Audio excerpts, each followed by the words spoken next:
So guys, today I have two words in front of you. You can see on the whiteboard in my classroom, and these words are weak and the second one is also weak.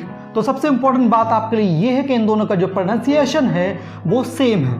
First word को हम week कहते हैं और second word को भी हम week कहते हैं. ओके, लेकिन इनकी जो मीनिंग है उनका पूरी अलग होती है दोनों की मीनिंग. बट कन्फ्यूज़न ये आता है कि कौन सी मीनिंग किसकी होती है. आपको पता होगा कि वीक माने कमज़ोर होता है और आपको ये भी पता होगा कि वीक माने सप्ताह भी होता है. जो 7 डेज़ का जो पोर्शन होता है ना, 7 डेज़ का पीरियड, उसको भी वीक बोलते हैं. बट आपको ध्यान ये देना है कि this is the 7 days portion और this one. So guys let's write it. मैं यहाँ पे लिख रहा हूँ सप्ताह और इसके नीचे लिखूंगा मैं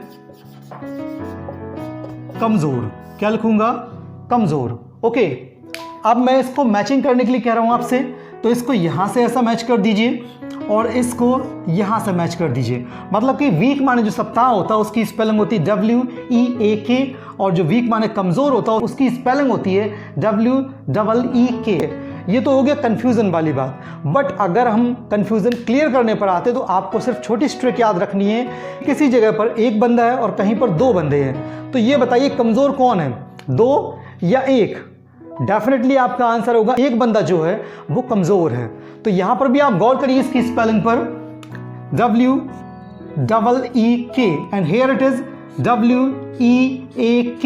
अकेला कौन है भाई? क्लियरली दिख रहा है कि यहाँ पर कोई भी लेटर साथ में अपने कोई साथी को लिए नहीं है. चारों ही लेटर्स अलग अलग हैं. WEAK, all are completely alone.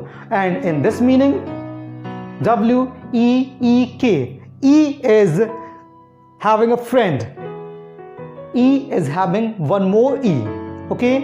यानी यहाँ पर 2 अक्षर हैं, तो डेफिनेटली जहाँ पर 2 हैं वो कभी कमज़ोर नहीं हो सकते हैं. तो आपका ये कन्फ्यूज़न मुझे लगता है कि रिमूव हो गया होगा. जो मैंने मैचिंग करी है वो डेफिनेटली गलत है. इसकी जो मीनिंग होगी वो यही है, वीक मीन्स सप्ताह और वीक मीन्स कमज़ोर. ठीक है गाइज, मिलते हैं अगले लेसन में. Till then stay happy, keep smiling and keep learning. Thanks for watching.